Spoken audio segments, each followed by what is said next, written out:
Oke, sudah jam 8.04. Pak Tairi, kita mulai. Ya, siap. Dibuka aja dulu. Oke, baik. Bismillahirrahmanirrahim. Assalamualaikum warahmatullahi wabarakatuh. Ya, Assalamualaikum warahmatullahi wabarakatuh. Waalaikumsalam warahmatullahi wabarakatuh. kita sambung kembali Zoom-nya.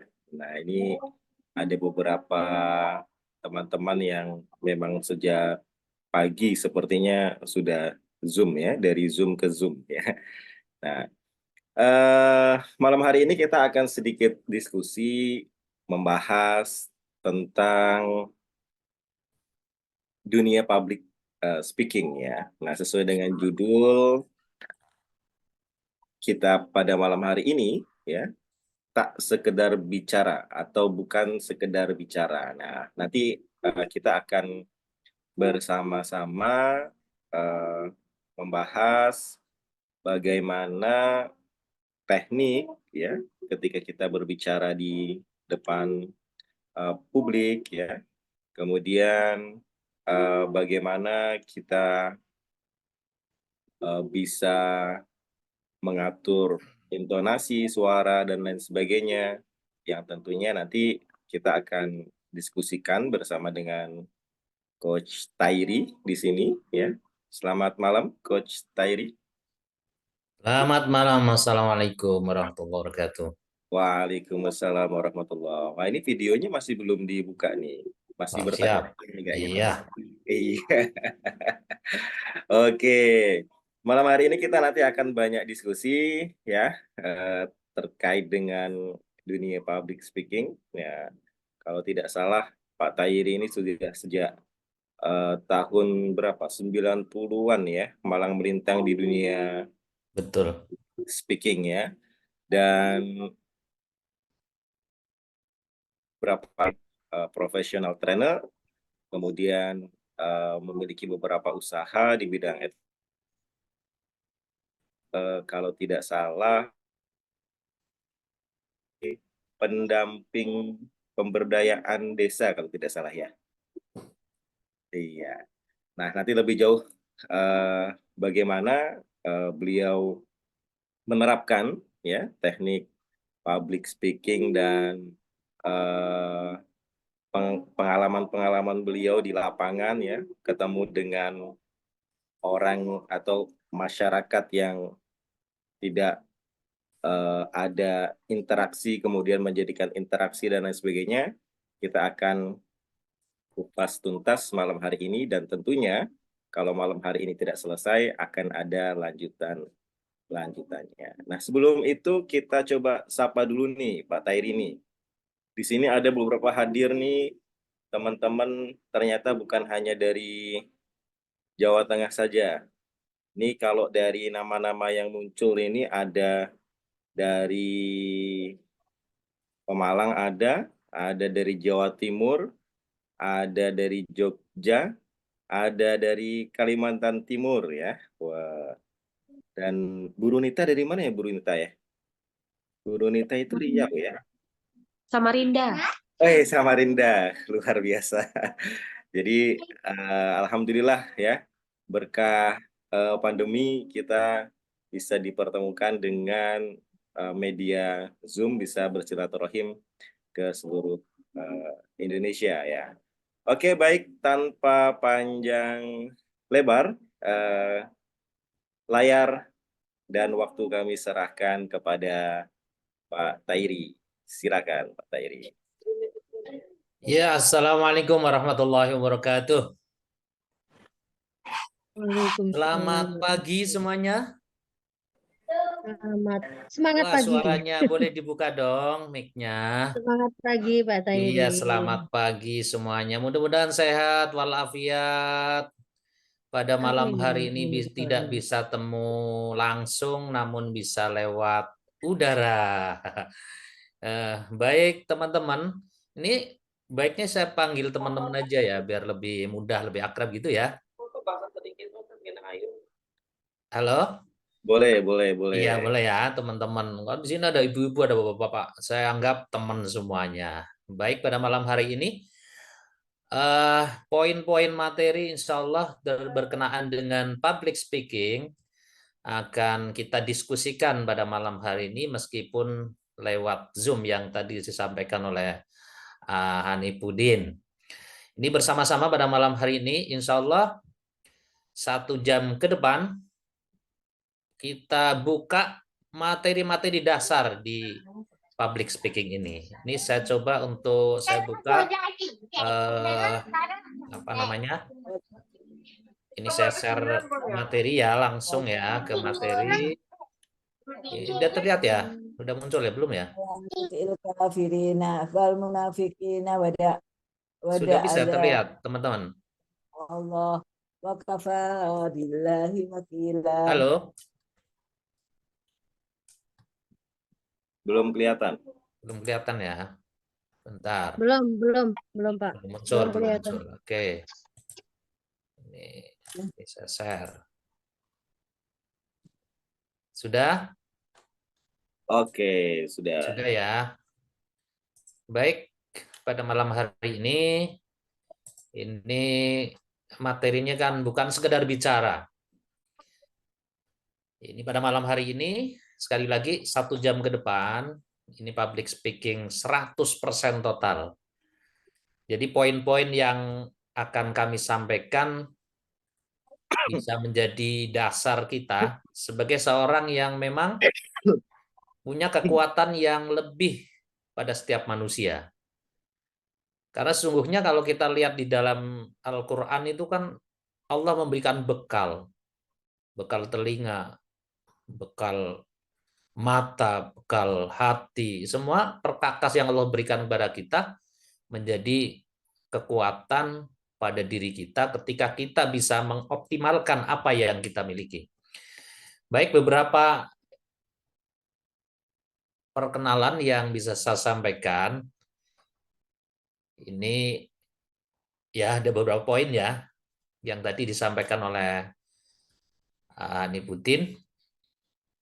Saya sebagai Direktur FLC Jawa Tengah, kemudian motivator, trainer, fasilitator desa berdaya, TPP 3 P3MD Jawa Tengah, kemudian pernah menjadi manajer optek Jawa Tengah, sekretaris BUMDes di desa 2017-2023, kemudian menjadi pengawas BUMDes juga sampai sekarang, kemudian owner BNW Advertising, direktur CV MSM, trainer aktualisasi consulting Yogyakarta, marketing PT Indotech 2013 sampai 2018, kemudian pernah menjadi staf ahli di DPRD Kabupaten Malang, dan tenaga pendamping profesional hingga saat ini di Kementerian Desa.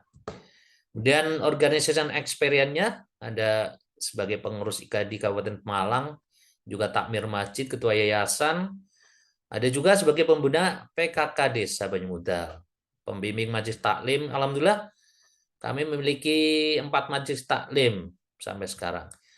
Pembina Bumas Mekarjaya, kemudian sebagai penceramah gitu ya. Ini beberapa yang menjadi pengalaman saya di organisasi sehingga menjadi bekal saya untuk bisa berbicara di depan banyak orang. Teman-teman yang berbahagia, kita lanjutkan. Saya coba mengajak teman-teman untuk bisa melihat slide yang saya tayangkan ini. Coba perhatikan bersama-sama. Dalam hitungan detik, tolong jawab cukup dalam hati.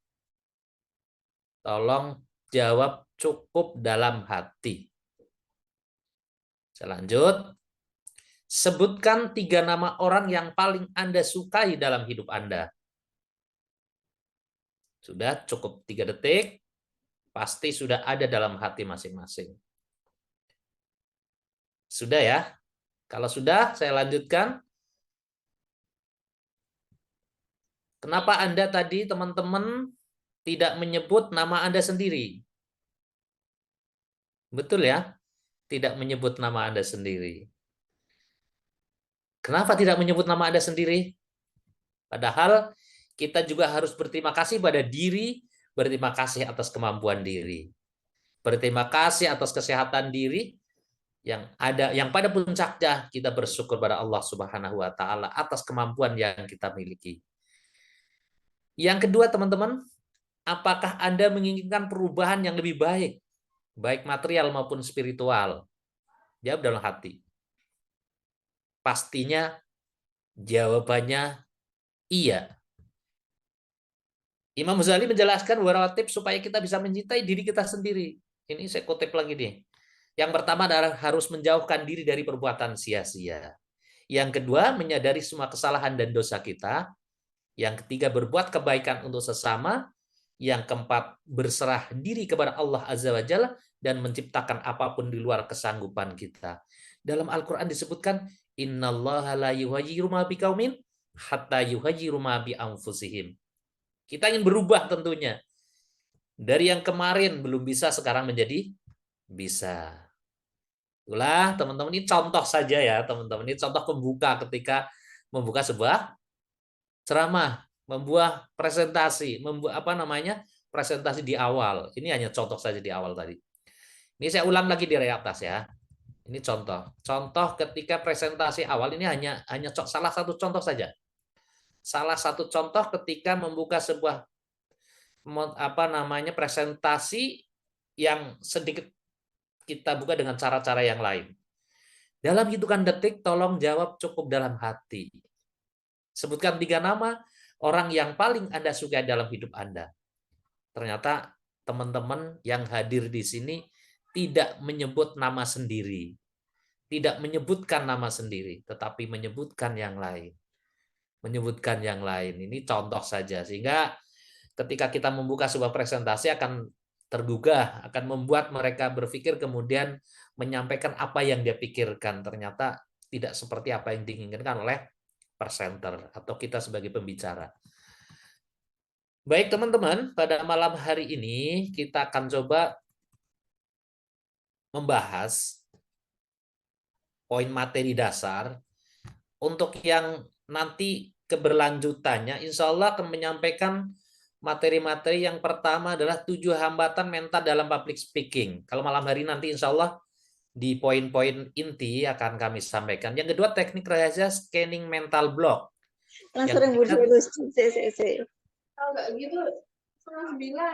Teknik-teknik terapi untuk melepaskan mental block dalam hitungan menit. Dan powerful gestur yang berharisma dan menghipnotis. Ini nanti materi-materi yang bagus. Ada 3 juru bicara yang memukau dan menggugah. Kemudian membongkar teknik vokal powerful, teknik suara asli, perut, dada, dan tenggorokan. Kemudian juga ada terapi massal untuk melepaskan mental negatif dalam bicara dan menginstal mental positif dengan hipnoterapi dan lain-lain. Dan selanjutnya nanti kita akan praktek bersama-sama di peserta yang bisa mengikuti dengan baik. Insya Allah akan bisa mempraktekkan apa yang didapatkan, ilmu tahap demi tahap. Pertanyaannya adalah, why you must learn? Ada yang bisa jawab berkaitan dengan public speaking? Di sini silakan boleh dibuka mic-nya, jangan di unmute ya, monggo silakan yang mau menjawab pertanyaan saya, monggo silakan. Why you must learn? Saya boleh Pak Tairi? Silakan, siap, monggo. Ya, saya Budiah di Jogja. Iya. Kalau menurut saya, boleh ya ini jawaban pribadi ya. Iya, siap. Kalau salah harap dimaklumi. Nggak apa, sedang Oke, belajar nggak masalah. oke. Kalau menurut saya, kenapa kita harus belajar public speaking? Karena bagaimanapun juga kita, khususnya umat Muslim, punya kewajiban untuk dimanapun juga dan apapun posisi kita punya kewajiban untuk berdakwah. Berdakwah itu Iya, menyampaikan satu ilmu meskipun cuma satu ayat, ibaratnya kan seperti itu. Nah, iya, dalam menyampaikan ilmu itu kan kita akan lebih maksimal kalau kita juga tahu dan paham tentang public speaking, sehingga orang yang kita sharing, kita berbagi ilmu itu akan bisa lebih menerima ketika kita memiliki kemampuan public speaking yang bagus. Itu iya, dari luar saya. biasa, Budia. Luar biasa. Kalau langsung bisa kasih aplaus yang meriah nih. Luar biasa. Yang lain silahkan. Yang lain boleh berbicara di sini. Karena ini sedang latihan nih, termasuk bagian dari latihan kita. Silakan yang lain. Pak Miftah, Mas Miftah, silakan. Yuk yang lain. Kenapa kita harus belajar public speaking? Why you must learn. Tidak ada?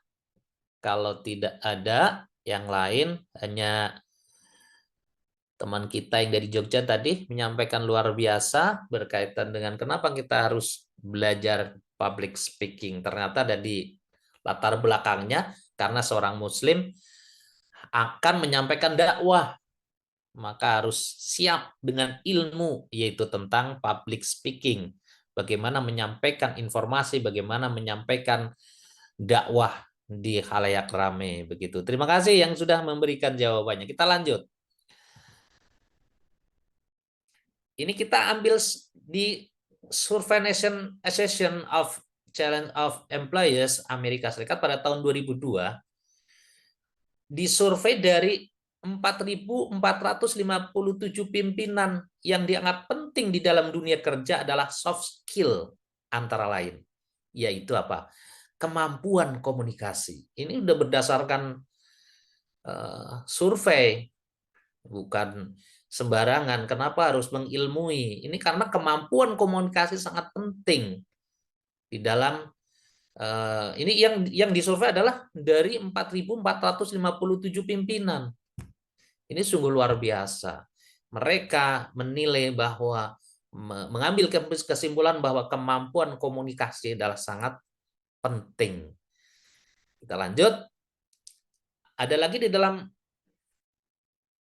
tahun 2005, Employment Research Institute tahun 2005, hard skill banyak berkontribusi terhadap keberhasilan seorang dalam kehidupan sebesar 18%.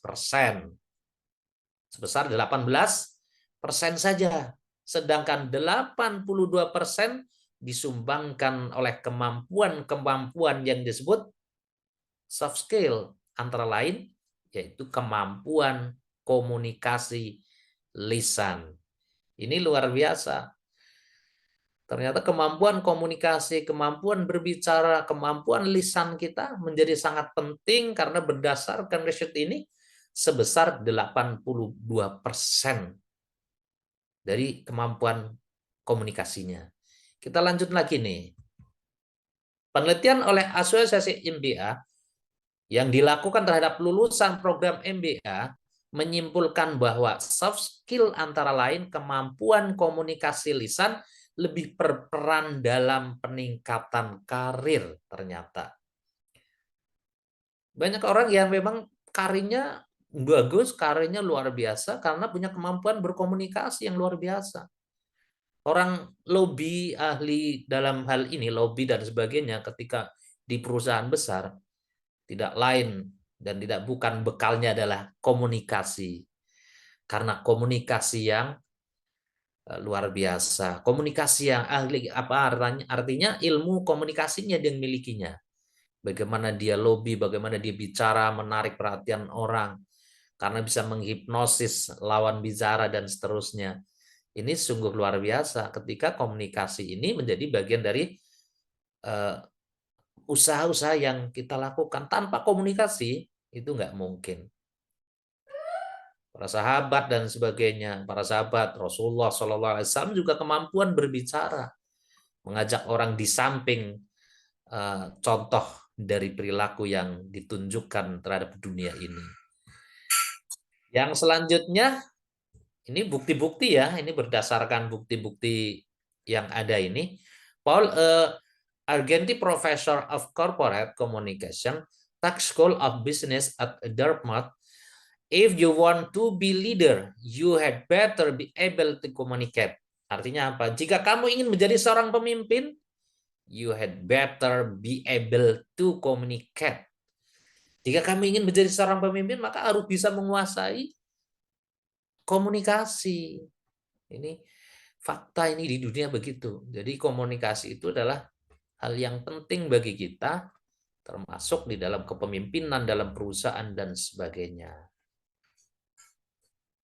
Yang selanjutnya, what is public speaking? Nah, ini teman-teman kita pelajari untuk selanjutnya. Nanti teknik yang lain bisa saya sampaikan berkaitan dengan ilmu-ilmu ini. The art of making speech in public, proses berbicara di hadapan umum. The art of science of effective oral communication with an audience, seni ilmu mengetahui tentang komunikasi lisan yang efektif dengan pendengar. Ini ada beberapa. Tahun 2500 tahun di Athena orang berbicara untuk begini. Yang pertama adalah kewajiban sebagai warga negara berbicara dalam legislatif. Yang kedua berbicara di pengadilan dan seterusnya. Ini kalau kita ambil juga Socrates pada tahun 469, 398 sebelum Masehi, Plato 427, 347 sebelum Masehi, Aristoteles tahun 384, 322 sebelum Masehi mengajarkan kepada murid-muridnya. Itu tentang apa? Filsafat retorika. Kalau kita ambil buku-bukunya, di sana mengajarkan bagaimana Aristoteles, Socrates, Plato ini mengajarkan tentang filsafat retorika. Berarti begitu pentingnya seorang itu memiliki ilmu-ilmu tentang berbicara. Karena sampai Socrates saja, Plato itu sudah pernah mengajarkan, yang beberapa tahun yang lalu sudah menyampaikan ilmu-ilmu ini. Menurut Aristoteles, unsur pidato itu ada 3. Yang pertama adalah ethos, kredibilitas. Yang kedua, logos atau logika. Yang ketiga adalah pathos atau emosional. Jadi unsur orang pidato, unsur orang berpresentasi, orang berbicara itu 3 komponen ini. Yang pertama adalah kredibilitas orang yang menyampaikannya. Punya kredibilitas, punya kemampuan, mungkin expert gitu ya, punya kemampuan tertentu yang bisa menyampaikan informasi apa yang dimilikinya. Yang kedua logika, jadi yang disampaikan itu dengan penuh logika, bukan sesuatu yang tidak jelas. Kemudian dengan emosional, jadi dengan logika emosional. Ketika kita sebagai seorang trainer, seorang coach gitu ya, pada saat diadakan sesi yang terakhir, kita adakan doa ataupun adakan sesi-sesi apa namanya, mungkin kalau bahasa kita itu muhasabah gitu ya, itu harus kita bisa menampilkan bagaimana emosional kita mengajak seorang ataupun audiens terbawa dengan emosi yang kita bawakan. Nanti kita menyampaikan bagaimana ada kasih sayang, ada cinta seorang ibu dan sebagainya. Mesti di situ menimbulkan emosional yang tinggi sehingga mereka akan merasakan bagaimana emosi yang dibawakan oleh seorang presenter dengan baik. Dan pada akhirnya mereka akan merasakan bagaimana apa yang dibawa oleh seorang penceramah ataupun seorang trainer, seorang coach yang menyampaikan ataupun membawakan materi pada sesi terakhir yaitu muhasabah. Jangan sampai ketika kita menyampaikan sesi terakhir muhasabah di sana malah justru orang tidak terbawa dengan apa yang kita inginkan. Hal-hal ini yang sangat penting nanti. Jadi bagian terpenting ketika kita bisa menyampaikan dengan cara emosi, dengan kredibilitas kita, dengan logika kita yang kita mainkan dan seterusnya. sehingga mereka akan mengakui bagaimana materi disampaikan dengan baik.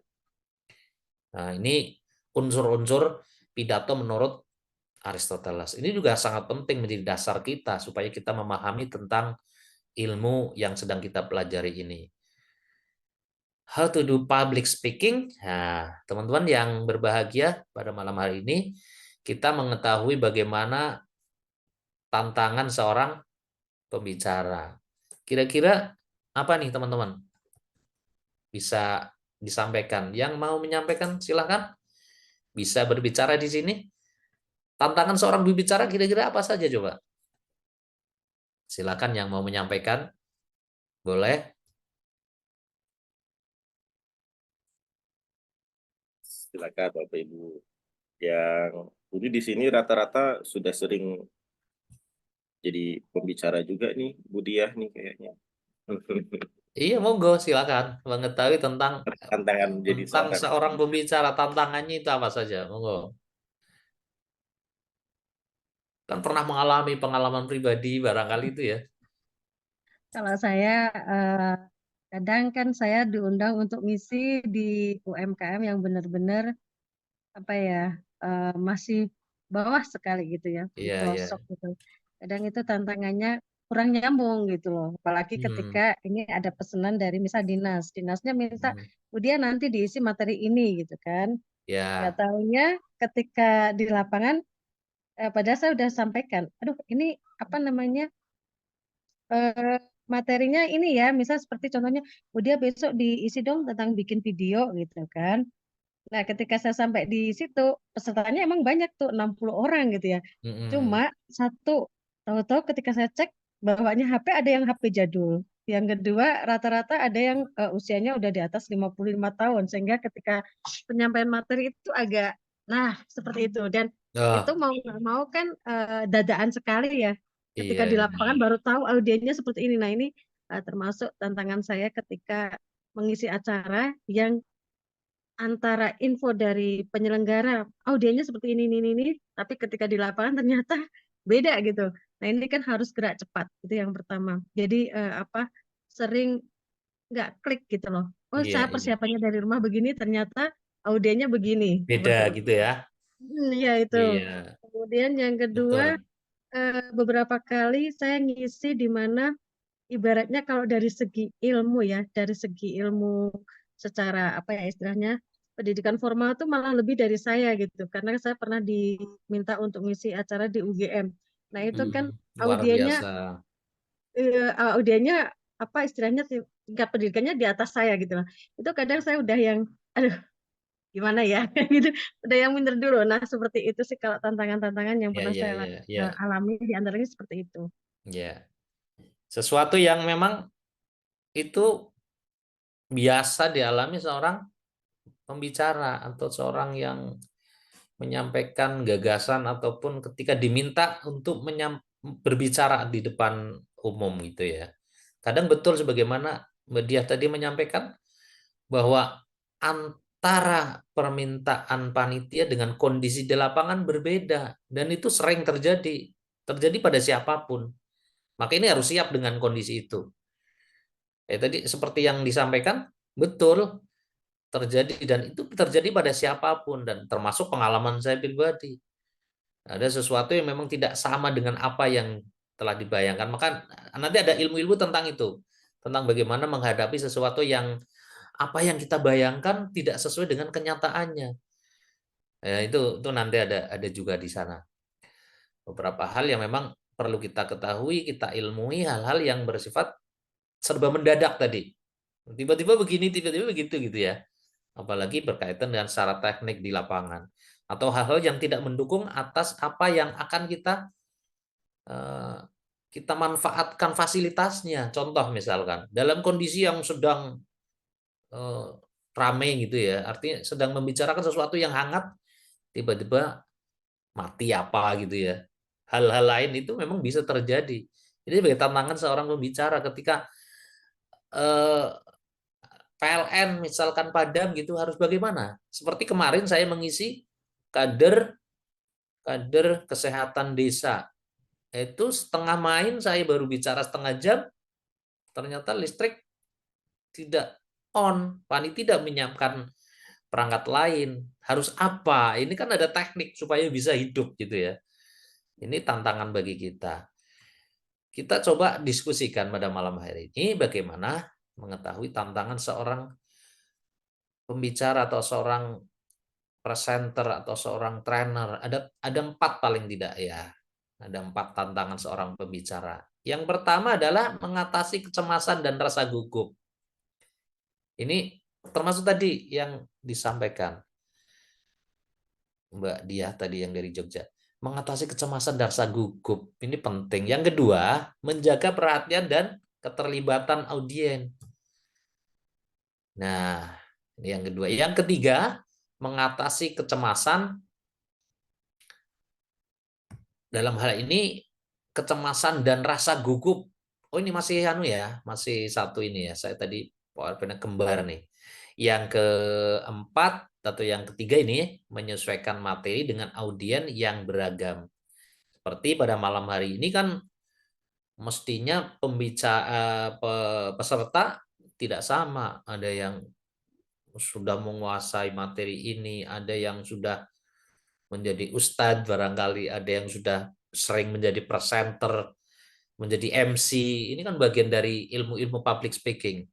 Ada yang pernah jadi Pranoto Coro barangkali. Ini bagaimana mengatasi kecemasan, rasa gugup, dan sebagainya. Ini nanti ada teknik-teknik di kesempatan atau slide yang lain, insya Allah dibahas di berikutnya. Baik, kita lanjutkan ya. Kita lanjutkan. Bagaimana mengetahui kesalahan umum seorang pembicara? Mengetahui kesalahan umum seorang pembicara. Kesalahan umum seorang pembicara yang pertama adalah pembukaan konvensional. Ini yang sering terjadi. Seperti apa pembukaan konvensional? Pembukaan konvensional itu misalkan begini. Assalamualaikum warahmatullahi wabarakatuh. Alhamdulillahirabbil alamin.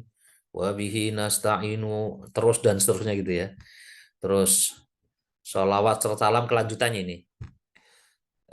Terima kasih. Itu biasa-biasa, tidak ada gradasi dalam berbicara atau menyampaikan sesuatu yang memang agak aneh gitu ya. Nah, supaya tidak konvensional, ini sebagai kesalahan umum. Supaya tidak konvensional seperti tadi yang saya contohkan di awal. Ketika salam, baru mengucapkan selamat pagi atau bentuk yang lain. Itu biasanya saya lakukan seperti itu. Setelah itu, di pembukaan itu, baru melanjutkan dengan kalimat-kalimat yang lain yang menggugah mereka dengan cara bicara yang lebih semangat. Kalau konvensional, tidak menggugah audiens, sehingga apa yang ditampilkan seorang pembicara atau seorang presenter biasanya akan merasuki seorang peserta. Ketika kita lembek gitu, terima kasih pada siang hari ini saya ingin menyampaikan sebuah informasi untuk bapak-bapak yang di sana, ibu-ibu yang di sebelah kiri, itu tidak menarik sehingga loyo gitu loh ya. Tapi coba diawali dengan pembukaan yang tidak seperti biasa. Assalamualaikum dengan angkat tangan barangkali dengan cara-cara yang membuat menarik perhatian orang. Assalamualaikum warahmatullahi wabarakatuh. Selamat pagi semuanya. Misalkan itu beda padahal waktunya malam. Kalau pagi katakan selamat malam. Sebaliknya saya biasanya membuka dengan kata-kata itu. Lebih sering membuka kata sehingga mereka akan tergugah. Begitu pagi-pagi saya mengucapkan selamat malam, audiens mesti mengatakan selamat pagi Pak gitu. Itu artinya menggugah. Lalu saya mengucapkan begini kalimat pembuka biasanya. Melihat itu penting, tapi mendengar juga lebih penting. Itu pembuka-pembuka yang menggugah mereka. Melihat itu penting, mendengar juga lebih penting. Semuanya coba angkat tangannya gitu, angkat tangan. Satu tangan yang sebelah kanan, angkat, buka tangannya gitu kan. Kalimatnya tadi sudah tahu teman-teman. Melihat itu penting, mendengar juga lebih, mereka penting gitu kan. Mesti begitu. Begitu sudah kompak, mereka terbawa dengan situasi yang kita bawakan, ikuti kata-kata saya gitu. Pembuka-pembuka biasanya seperti itu. dalam training ataupun bentuk-bentuk yang sifatnya tidak terlalu resmi lah. Coba semua bisa melihat tangan saya, bisa. Sudah konsentrasi, bisa, sudah gitu kan. Lihat tangan saya, coba letakkan di dagu masing-masing. Itu contoh ini. Mereka pasti kalau yang kurang konsentrasi akan memegang jidat masing-masing di sini. Karena apa? Tadi diawali dengan melihat itu penting, mendengar juga lebih penting. Ini contoh pembuka ketika kita akan membawa daya tarik tersendiri dalam membuka sebuah pembicaraan atau training atau seorang yang akan menyampaikan gagasan atau ide di depan umum. Ini pembukaan yang pertama. Ini kesalahan umum seorang pembicara itu dengan cara membuka konvensional, dan ini masih banyak dimiliki oleh kita. Sering diundang, biasa sering diundang, tapi ini tidak memperhatikan bagaimana kesalahan yang dimilikinya secara konvensional, kurang menarik lah. Ini penting bagi kita supaya kita miliki sebagai seorang pembicara, seorang penceramah dan sebagainya. Yang kedua, isu yang tidak jelas. Ini sering terjadi. Jadi menyampaikan ide, gagasan, tetapi kurang jelas, kurang dipahami oleh audiens. Jadi maksudnya apa sih ini gitu ya? Isu yang tidak jelas disampaikan. Jadi kurang set gitu, kurang mapan, kurang matang barangkali. Ini diawali dari kurang persiapan seorang pembicara ketika isunya kurang jelas. Yang ketiga adalah nada suara yang monoton. Jadi nada suara itu penting bagi seorang pembicara. Kesalahan umum seorang pembicara di antara yang ketiga adalah nadanya biasa-biasa. Jadi terus gitu ya, flat gitu ya. Tidak pernah ketika semangat nadanya ditinggikan. Ketika bagaimana mengajak audiens supaya lebih mengena apa namanya ikut dengan kita harus nadanya seperti apa, termasuk ya artinya hal-hal yang bersifat tadi suara nada kita harus kita latih. Kapan kita harus lantang berbicara, kapan harus apa namanya rendah, kapan harus yang menjadi perhatian bagi audiens. Teman-teman yang pada malam hari ini mestinya sekali lagi yang hadir di sini banyak seorang yang mungkin teman-teman sudah sering diundang ke sana kemari gitu ya. Tapi pada malam hari ini sebagai alat diskusi kita melalui Zoom, kita akan pahami terus akan berlanjut sebagaimana disampaikan oleh Niputin bahwa kita akan diskusi secara berkelanjutan. Nah, yang ketiga sekali lagi, nada suara yang monoton. Coba bandingkan ketika pembukaan, kemudian di tengah-tengah ketika menyampaikan isu yang terpenting, kemudian pada akhir di acara yang memang di sana ada sesi-sesi, misalkan tadi ada muhasabah, ada semacam kontemplasi, itu penting antara nada kontemplasi dengan ketika sedang berbicara menyampaikan materi yang di tengah, di inti materinya.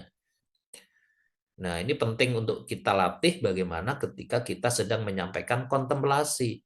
Dengan nada seperti apa kita berkontemplasi? Dengan nada apa kita harus berdoa? Ini penting. Maka kita harus bisa belajar hal-hal ini kaitannya dengan kesalahan-kesalahan yang sering dilakukan. Yang keempat adalah bahasa tubuh yang pasif. Ini sering terjadi. Bahasa tubuh yang pasif itu tidak ada maju, mundur, kanan, kiri, termasuk mata kita. Bagaimana mata kita harus menatap, berapa detik kita harus melihat ke kanan, berapa detik kita harus lurus, berapa detik kita harus ke kiri. Ini penting sebagai pembicara. Jadi tubuh kita tidak begitu diam saja, posisi di tengah-tengah melulu. Makanya saya kalau diundang di acara-acara yang bersifat terbuka ataupun di kelas, itu saya tidak mau pakai mic yang berkabel. Saya selalu minta pakai mic yang WiFi. Karena apa? Tujuan saya supaya saya bisa bebas bergerak ke kanan, kiri, depan, belakang. Jadi ke depan maju ke audien, kemudian ke kanan, ke kiri, ke kanan, kiri, dan seterusnya. Itu penting supaya kita pahami dengan peralatan yang disiapkan oleh panitia. Bahasa tubuh itu penting. Ini penting dari sisi yang kita miliki akan menjadikan daya tarik tersendiri ketika kita bisa menggunakan bahasa tubuh. Kalau saya sering di anak-anak SMP sampai ke mahasiswa berkaitan dengan SD, SMP sampai mahasiswa itu sering diminta untuk menyampaikan materi-materi motivasi, kemudian yang pada puncaknya di sesi akhir kontemplasi. Ini bagi orang yang nggak biasa memang sulit. Itu barangkali Mbak Dia pernah diundang menjadi pembicara untuk menyampaikan kontemplasi. Barangkali pernah. Atau yang lain. Atau ibu-ibu yang lain, teman-temannya lain. Barangkali pernah diundang untuk menyampaikan, terakhir ada muhasabahnya ya. Itu kalau nggak biasa atau tidak, apalagi tidak pernah dilatih, atau tidak menjadi biasa, itu sangat sulit untuk menyampaikan bagaimana mengajak orang supaya mereka terbawa dengan kondisi dan situasi apa yang kita inginkan. Karena di kontemplasi itu sangat tinggi dari sisi emosionalnya. Nanti di sana dibarengi dengan beberapa hal, termasuk ini bahasa tubuh kita, bahasa nada kita, fisik kita, mata kita, dan sebagainya. Yang selanjutnya, mimik wajah yang datar itu juga kesalahan umum seorang pembicara. Nah, ini penting ketika kita mengajak mereka tersenyum dan sebagainya, bagaimana kita dan sebagainya, ketika kita ada ice breaking kita harus bagaimana. Kalau saya insya Allah di beberapa sesi ketika diundang pasti ada ice breakingnya, pastilah. Karena mengajak mereka supaya tidak jenuh. Kita lanjut. Tidak menggunakan cerita atau ilustrasi, ini juga harus dipahami sebagai seorang pembicara. Harus dikuasai bagaimana kita bisa menggunakan metafora, kemudian bisa menggunakan cerita, bisa menggunakan ilustrasi, memberikan gambaran baik secara lisan kita maupun di slide-slide yang kita tampilkan ketika kita berpresentasi. Ini kesalahan umum seorang pembicara yang mestinya menjadi bekal kita supaya kita bisa kita pahami, kemudian kita bisa menghindarinya.